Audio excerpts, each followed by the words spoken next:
thank you all for coming here today to watch me stand on this stage and talk a little bit about dough. As I'm sure most of you know, or some of you, my name is Rowan Dulfer. I have attended the Waldorf School since the 2nd grade, and I intend to graduate, hopefully with a high school diploma in June of 2023. Today I'm here to take you all with me on my journey through exploring the art of French baking, the fundamentals of dough, and really how baking works. I have compiled a series of experimental video clips containing the entirety of my baking experience, exploring dough structures from yeasted flatbreads, naan, to croissants, which will be presented momentarily. So these videos are intended to provide some visual context to a few techniques and baking methods I will be covering. So please keep in mind that these videos are highly experimental, produced and edited by an amateur videographer whose debut was in 8th grade when said producer released a mediocre ski video for an 8th grade project. However, before we indulge ourselves in that mouth-watering video, I would like to first present to you a portion of my background into why I chose this topic. So, why French baking?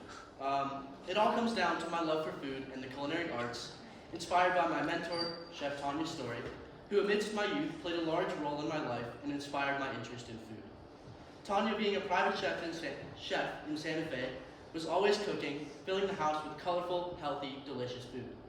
While she would prepare food for her clients during the day, she would also prepare delicious meals for dinner, replenishing my depleted body after an excruciating day of middle school.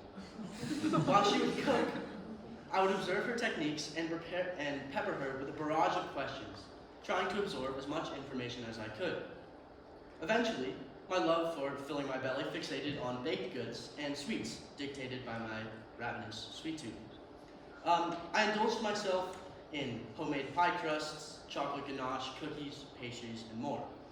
However, circumstances in life separated Tanya and me. However, this did not deter my desire to cook. Although I did not have the culinary background to support my desires in the kitchen, I made what I could, developing my general cooking skills. This included perfecting eggs in all forms, experimenting with gourmet sandwiches, some experimentation with pasta and pasta sauce, and most importantly, protein. How to have an edible mode for inputting protein, very important.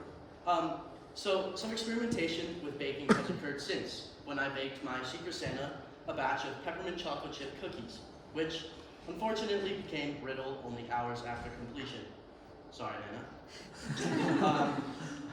So going into my senior year with the subject of senior projects on my mind, I opted to pursue some sort of culinary experience to present as a conclusion. My thoughts turned to Tanya, a close friend who I was confident could educate me and teach me a thing or two about baking, gluten structures, and dough in a more or less friendly manner. Soon after making this decision, I reached out to Tanya and presented her with my elaborate plan, and asked her if she would be willing to guide me through this process as my mentor.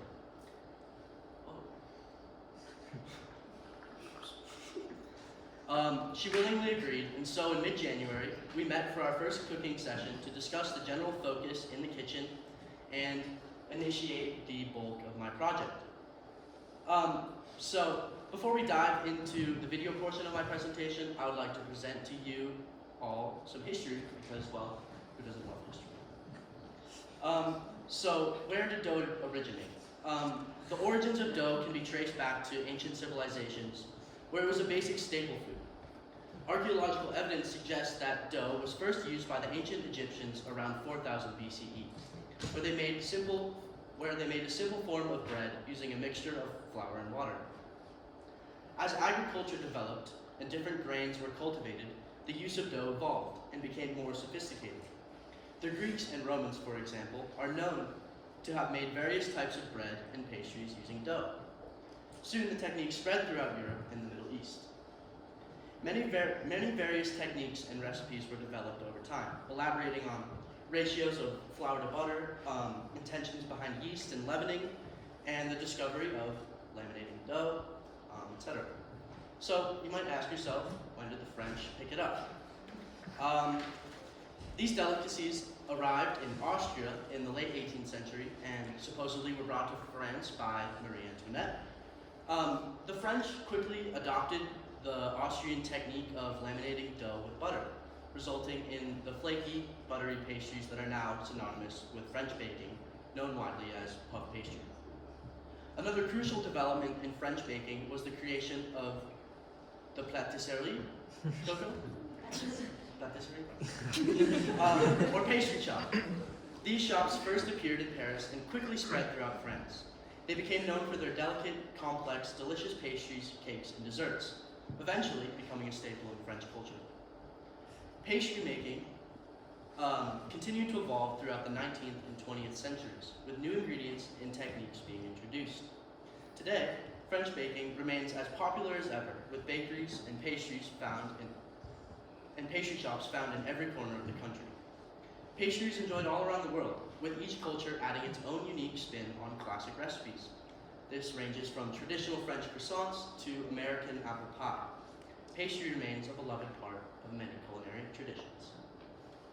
So, some general knowledge about cooking, ingredients, whatever, before we go into it. Anyways, so my process through this project began with an introduction to the fundamentals of really how baking works.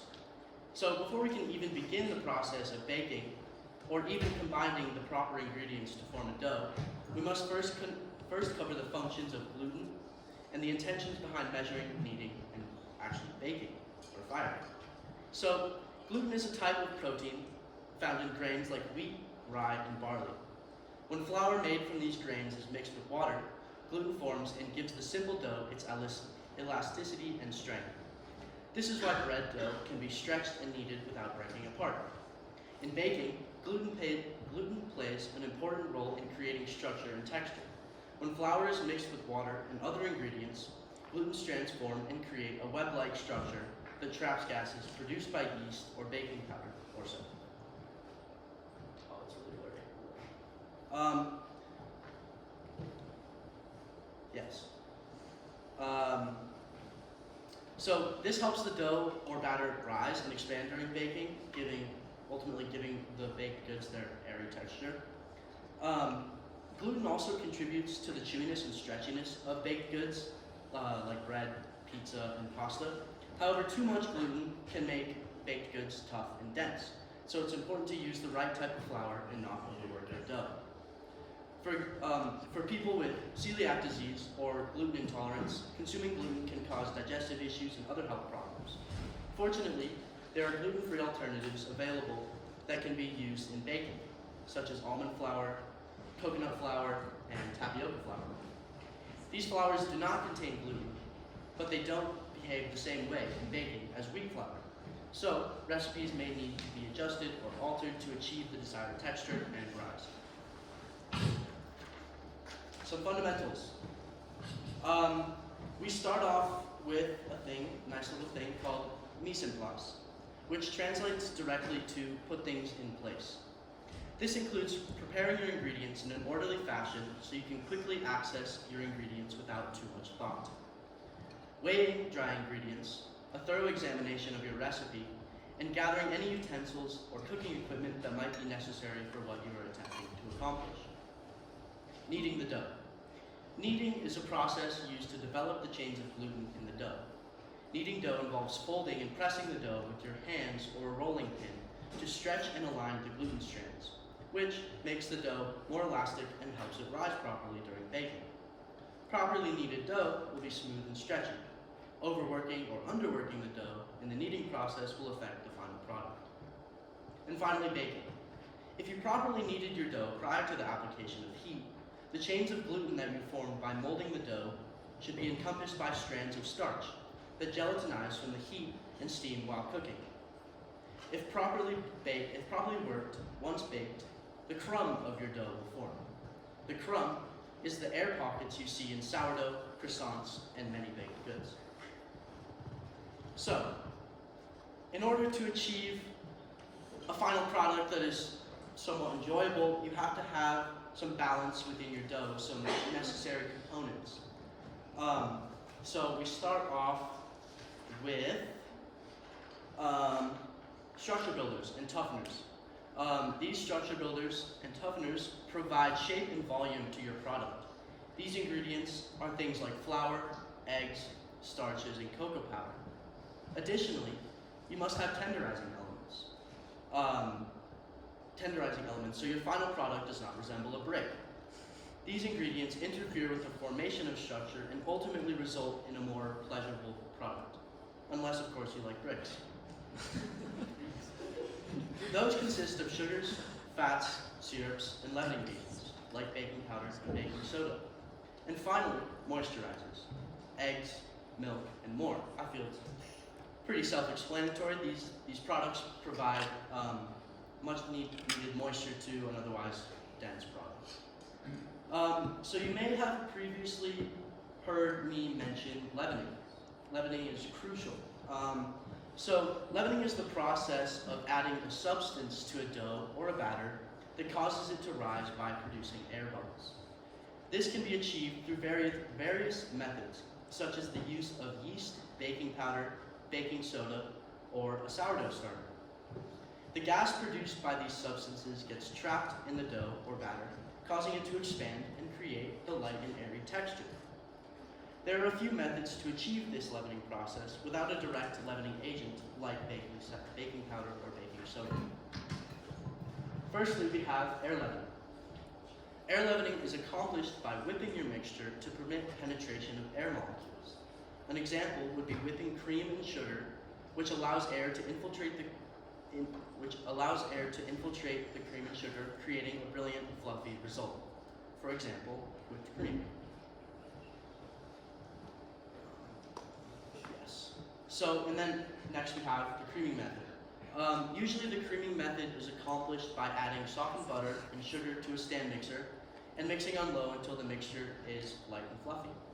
What this does, again, is creates air pockets between the sugar structure and the fat from the butter. This method is often used to assist in leavening by the steam created from the water in the butter when the heat is applied. The steam pushes the cell wall of the structure of the baked goods, creating airy volume, and establishes their crumb. And finally, steam leavening. Steam leavening is a method of leavening where steam is used to create pockets of air in the dough. This is typically achieved by baking the dough in an enclosed environment, such as a covered pot or Dutch oven, where the steam released from the dough during the baking process is trapped, creating an environment of high humidity. The steam helps to activate the baking powder or baking soda in the dough, causing it to rise and expand. This method is commonly used in baking bread, especially with a sourdough bread, as it helps create a nice crispy crust and a soft, airy interior. So, we move on to yeast. Yeast plays a very important role in gluten formation in dough. When yeast is added to a dough, it consumes sugars and produces carbon dioxide gas as a byproduct. This gas gets trapped in the gluten network of the dough, causing it to expand and rise. As the dough rises, the yeast continues to consume sugars and release more gas, which stretches and strengthens the gluten network. This process is known as fermentation. The carbon dioxide gas produced by yeast during fermentation also helps to distribute the yeast cells evenly throughout the dough, allowing for consistent and thorough gluten development. Ultimately, yeast helps to create and strengthen the gluten network in dough by releasing its carbon dioxide gas during fermentation, ultimately stretching and aligning the gluten strands and promoting an even distribution of yeast. So we have a few different types of yeast, each with their own targeted intention. Firstly, we have a dry active yeast. This is the most common type of yeast used in home baking. It is sold in small granules and needs to be dissolved in warm water before use. Active dry yeast has a long shelf life and can be stored at room temperature and is very easy to find at your local grocery store. Secondly, we have instant yeast, also known as fast rising or bread machine yeast. This type of yeast is more finely ground than active dry yeast and can be added directly to dry ingredients in the recipe. It requires less time to rise than active dry yeast and is a good option for quick breads. And finally, fresh yeast. This type of yeast, also known as cake yeast, comes in small blocks or cubes and has a shorter shelf life than dry yeast. Fresh yeast needs to be crumbled and dissolved in warm water before use, and is commonly used in professional bakeries for its quality and consistency. Fresh yeast has a more pronounced and complex flavor than dry yeast, which can add a unique taste to the baked good. It is also more active than dry yeast, so it can help the bread rise faster and produce a lighter texture. So, in the kitchen, my final product. The bulk of my learning process, working in the kitchen and creating various doughs, was various doughs. We initiated this process with a simple introduction, quick breads. We made a delicious chocolate zucchini bread. So, before the video, quick breads are a type of bread that are made with leavening agents such as baking powder or baking soda, rather than yeast. This allows the bread to rise quickly without the need for a long fermentation process. Quick breads can come in many forms, such as muffins, scones, biscuits, and loaf breads. So, before we go into this video, I explained how it is mildly experimental. I kind of just couldn't really decide between implementing audio or sound, like a song or music, so you'll see sometimes I just use the clatter of the kitchen. You'll hear some background conversation. Ignore that. Sorry, Tanya, there's some... Anyways. Right, so, my first video, quick breads. Oh, and one more thing. Is that big enough? Yes. Do we think? Yes. I had some technical difficulties with the full screen mode. That's good. So, are you ready? Yep. Yes? Okay. Where's the... Is the speaker on? Is it plugged in the back?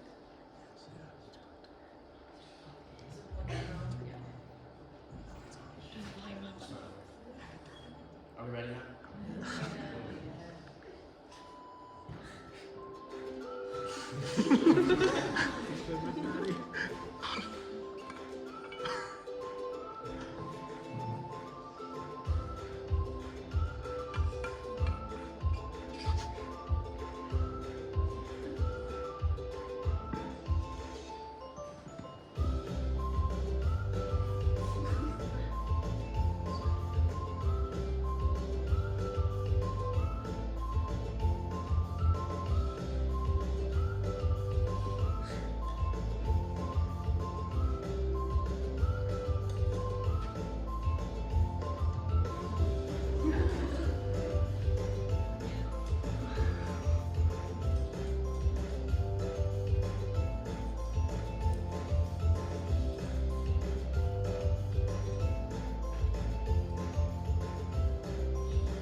I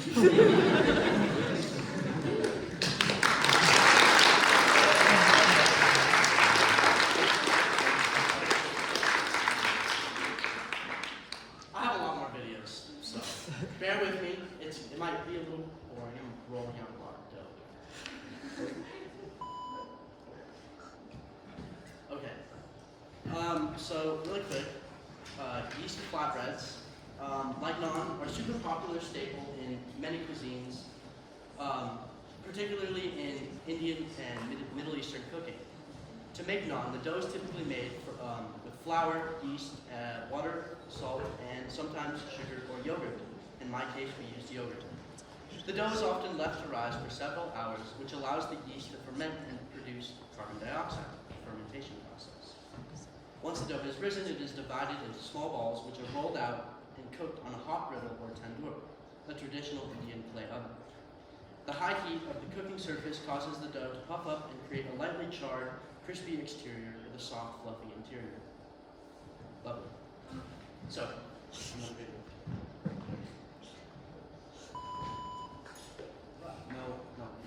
No song.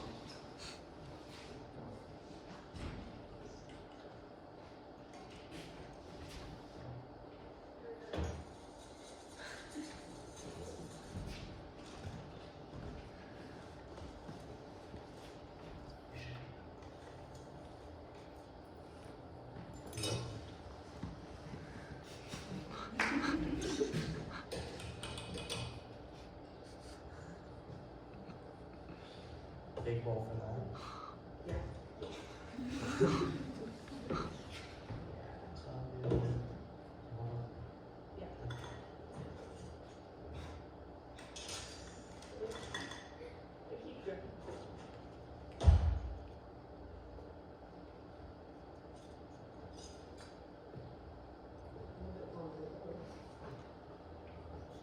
Oil and then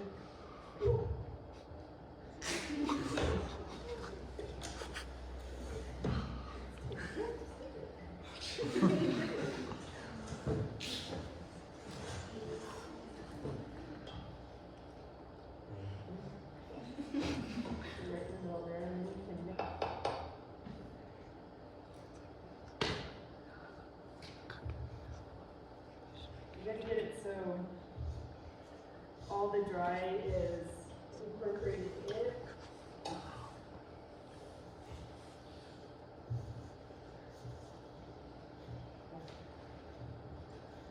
Because it's cloudy.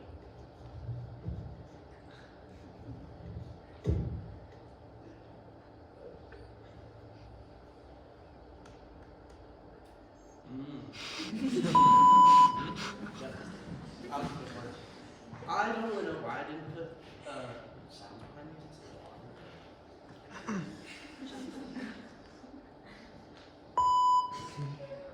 Okay.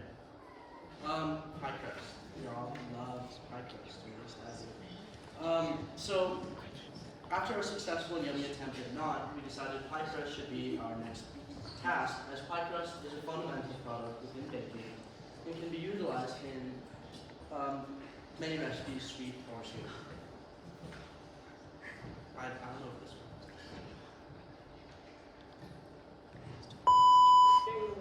No.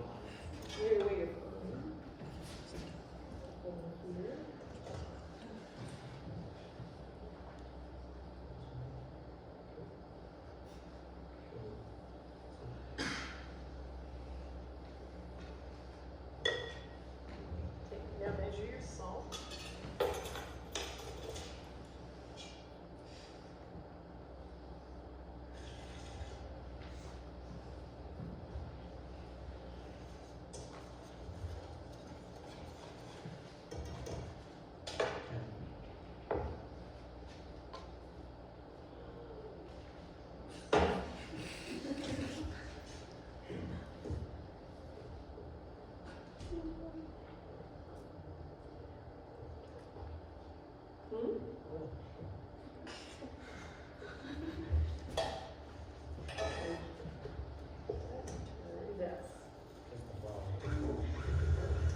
Okay, so we'll let that run.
Even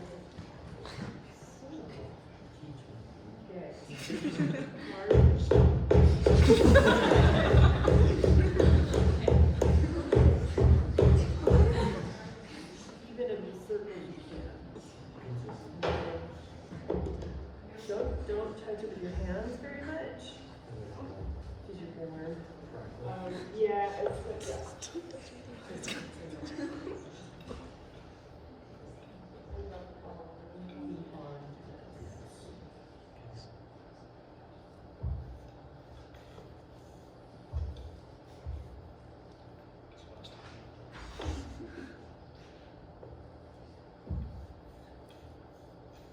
I feel like this is where I maybe should have. What were you thinking?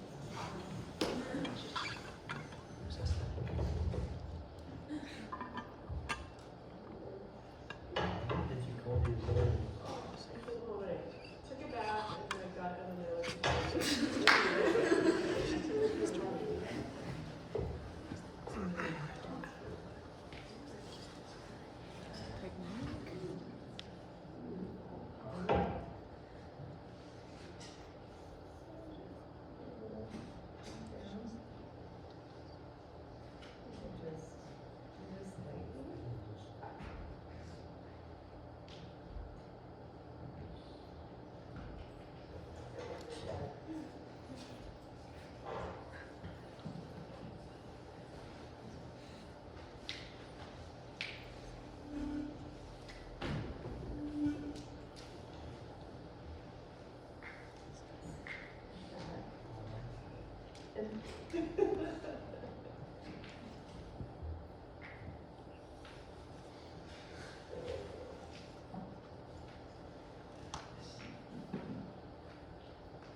That one was a little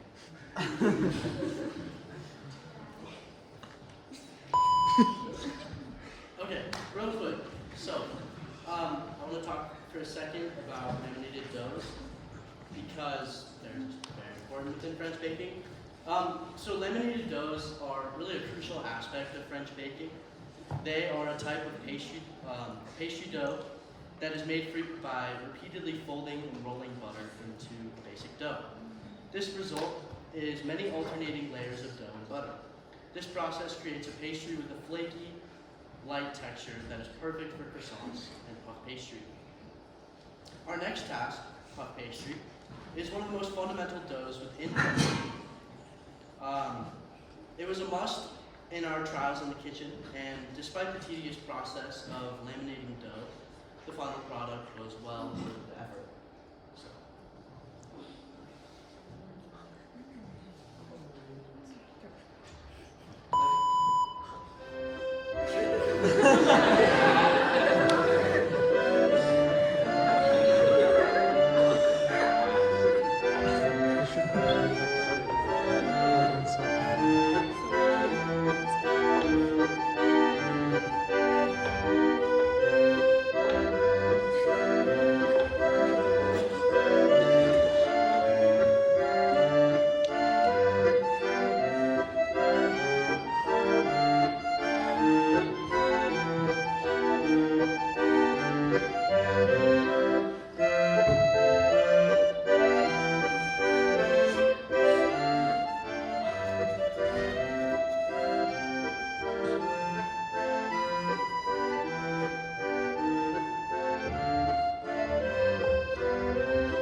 kind of fell short on the audio for this one. It's really long, so I was like 10-minute French music or something. And then I didn't listen to it all the way. I just kind of, first sample was perfect. It's really boring. It's not very nice music, but it's gonna have to go with it. Okay, so this is also the finale to my entire process. This was kind of my goal going into this, was to ultimately create a croissant, and yeah, hope you enjoy it. It's very simple.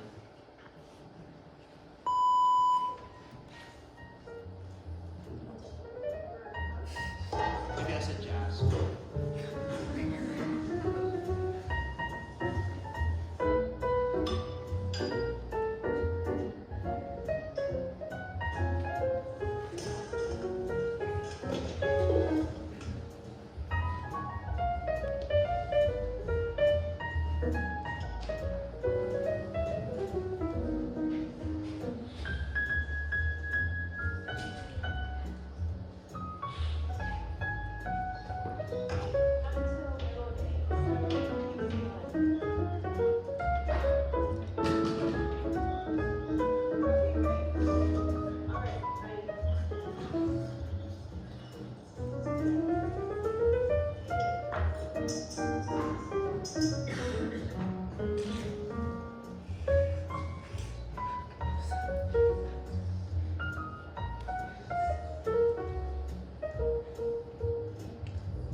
This project provided a perfect environment for me to learn and hone my culinary skills and really enhance my understanding of gluten, yeast, and the fundamental components of baking.